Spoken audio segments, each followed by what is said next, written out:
The men's pairs. This final won a year ago by the French partnership of Michel Andrew and Jean-Christophe Roland. Well, on the far side today, two British students from Oxford Brookes University. Here they are, Stephen Williams in the bow studying history and town planning, Fred Scarlett in front of him studying hotel and restaurant management.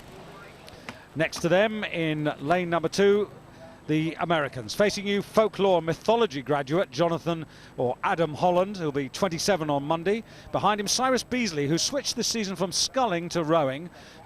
Onto lane number 3, two unknown Yugoslavians who are the surprise finalists. In the bow, Djordje Visacki, and in the stern, Nikola Stojic.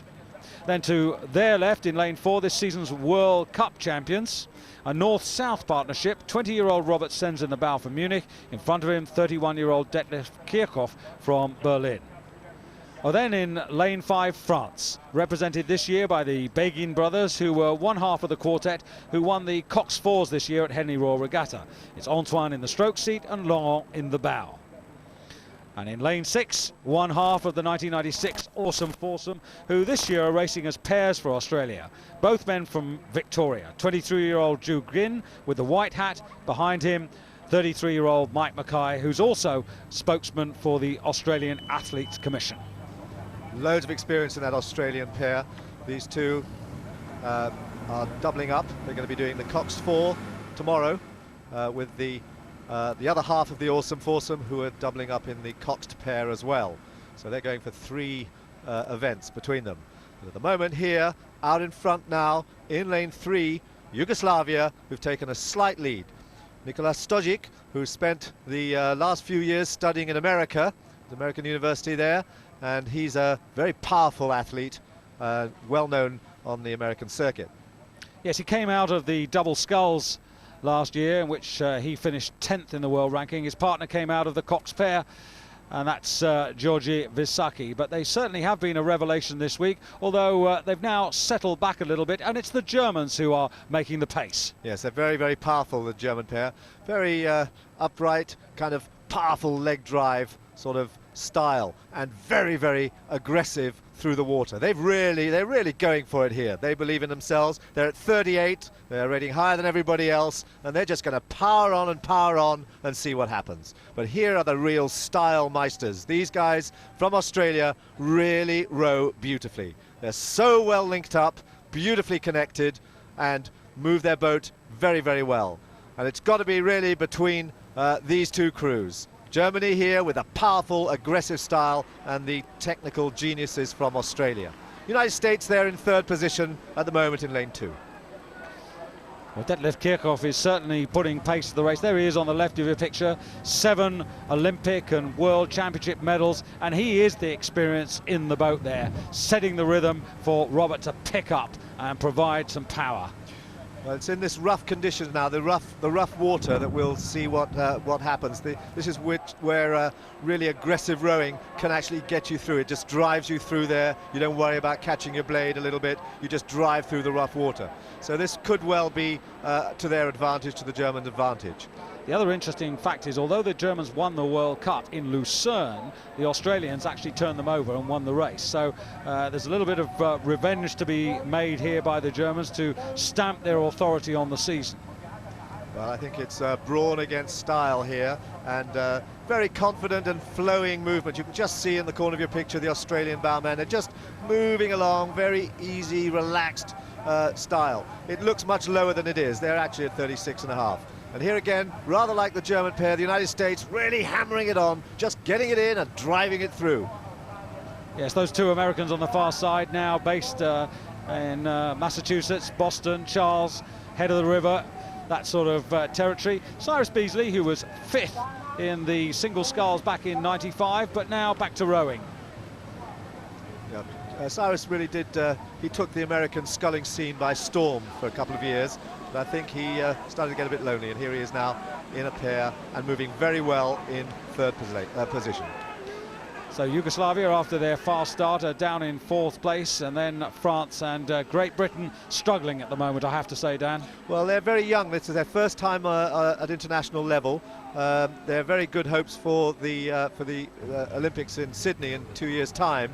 but this is a great outing for them to be in the final of this event. And remember, there are 6 completely new pair combinations in this event. None of these have rowed pairs before in these combinations, so we've got a complete change of personnel in this final of the men's pairs. And this has been a hot contest because there was a very solid entry, 21 crews in this, which is really good numbers, so it was not easy to get into the final. But it's the Germans now with just under 750 metres who've got the advantage, and on the far side there, the Americans, closest to you, the Australians. We should make the point about the Australians, Dan. I mean, the awesome foursome didn't make it in the trials, that's why they're in the pairs. Keep the interest, keep the motivation going, but they're not entirely out of their objective of representing Australia in 2000. No, they were ill at the time of the trials, and the Australian four in that is racing in the final later won the selection.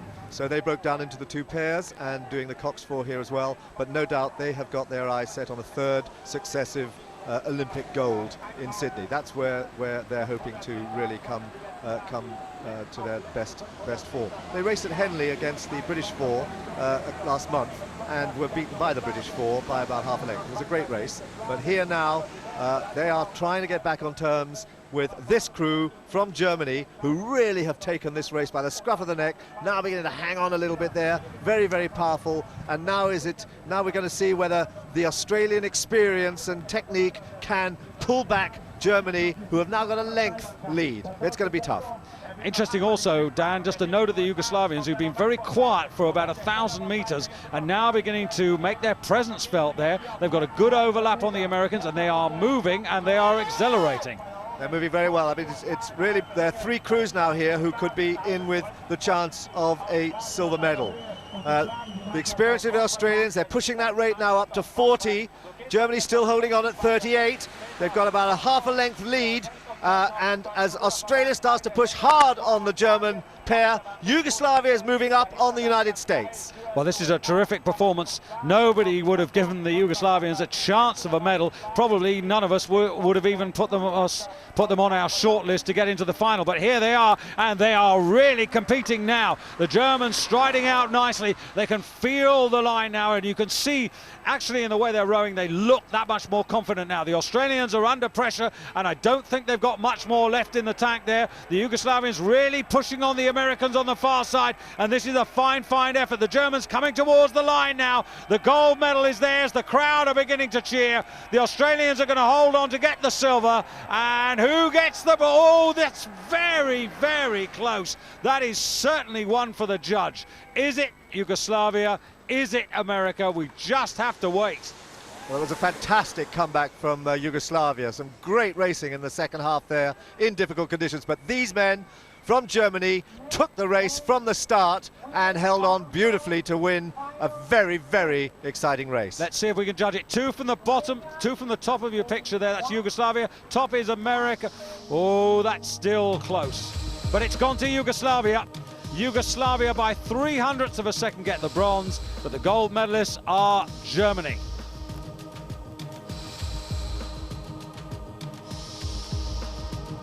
That's Germany there, a length up. See them in slow motion. Very powerful entry into the water there, coping with the rough water very, very well. Went out at 38, stayed at 38, and here they are, world champions. Detlef Kirchhoff and Robert Sens, who were afraid before the race that they wouldn't win, now appreciating the home support of their fans.